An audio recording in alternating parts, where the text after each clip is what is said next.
Kisah ini bikin merinding dan menggetarkan umat Islam di seluruh dunia.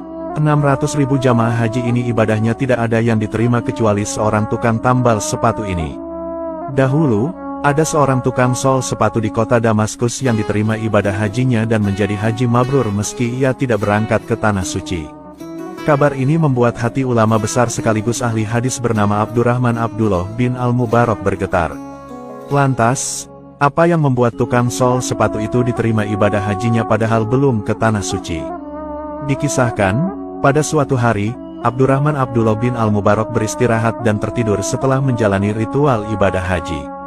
Dalam tidurnya, ia bermimpi melihat dua malaikat yang sedang membicarakan haji. Percakapan demi percakapan pun beliau dengarkan. Seorang malaikat bertanya kepada malaikat lain, "Berapakah orang yang datang tahun ini untuk berhaji?" 600.000 jamaah, jawab malaikat yang ditanya. "Berapa banyak dari mereka yang diterima ibadah hajinya?" Tanya malaikat. "Tidak ada satupun yang diterima," jawab malaikat yang ditanya. Percakapan kedua malaikat itu seketika membuat hati Abdullah Al-Mubarak gemetar. Ia menangis karena perjuangan jamaah haji yang datang dari berbagai belahan dunia itu ternyata sia-sia.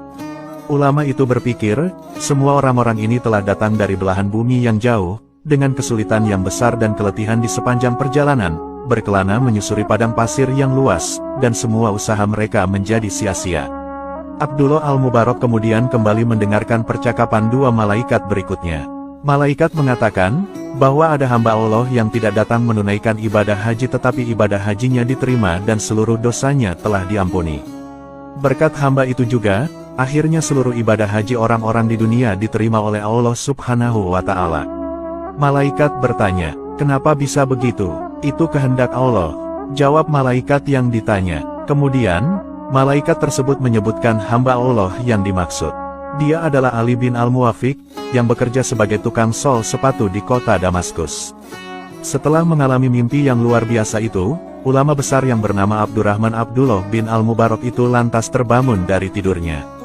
Sepulang haji, beliau tak langsung pulang menuju rumah, akan tetapi berbelok menuju ke kota Damaskus Syria untuk bertemu dengan Ali bin Al-Muwafiq.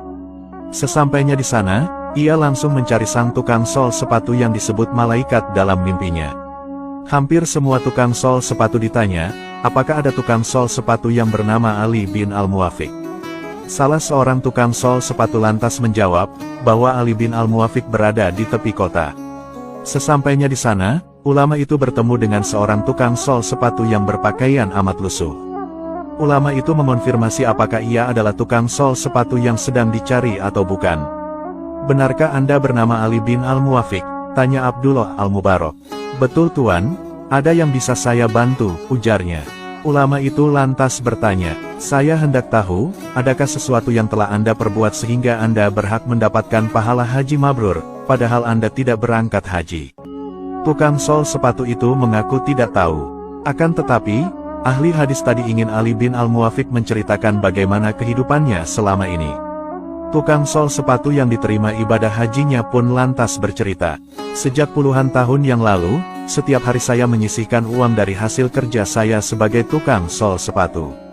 Sedikit demi sedikit saya kumpulkan, hingga akhirnya pada tahun ini saya memiliki 350 dirham yang cukup untuk saya pergi berhaji. Saya sudah siap berhaji." Ulama itu bertanya, "Tapi, apakah Anda batal berangkat haji?" Tukang sol itu menjawab, "Benar Tuan." Ulama bertanya, "Apa yang terjadi?" Tukang sol sepatu menjawab, "Ketika itu, istri saya hamil dan mengidam. Waktu saya hendak berangkat, saat itu dia ngidam berat. Suatu hari, sang istri mencium bau masakan yang nikmat. Ia lalu meminta dan ingin memakan makanan yang berbau nikmat itu. Setelah dicari tahu, ternyata sumber bau masakan itu berasal dari gubuk yang hampir runtuh. Di situ ada seorang janda dan 6 anaknya. Ali bin Al-Muwafiq lantas mengatakan kepadanya, bahwa istrinya sedang ingin meminta masakan yang ia masak meski hanya sedikit. Janda itu lantas diam dan memandangnya. Tukang sol sepatu itu kembali mengulangi perkataannya. Akhirnya, dengan perlahan janda itu mengatakan, "Tidak boleh Tuan." Ali bin Al-Muwafiq lantas mencoba menawar harga dan mau membeli makanan itu demi istrinya. Namun, dengan berlinang air mata janda itu lantas berkata, "Makanan ini tidak dijual wahai Tuan. Daging ini halal untuk kami dan haram untuk Tuan." Mendengar jawaban itu, dalam hati Ali bin Al-Muwafiq bertanya, bagaimana mungkin ada makanan yang halal untuk dia tetapi haram untuk saya, padahal kita sama-sama muslim? Menghadapi pertanyaan Ali bin Al-Muwafiq, janda itu lantas bercerita, bahwa, sudah beberapa hari ini keluarganya tidak makan. Di rumah sama sekali tak ada makanan. Hari ini kebetulan ia melihat ada keledai mati, lalu diambil sebagian dagingnya untuk dimasak lalu dimakan. Setelah mendengar cerita menyedihkan dari keluarga janda itu, Ali bin Al-Muwafiq lantas menangis dan kembali pulang. Ia lantas menceritakan kisah itu kepada istrinya sembari tak kuasa menahan tangis. Hingga akhirnya, Ali bin Al-Muwafiq lantas memasakkan sebuah menu makanan.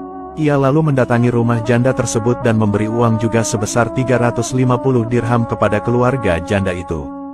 Padahal, sebelumnya uang itu akan Ali rencanakan untuk biaya ongkos naik haji.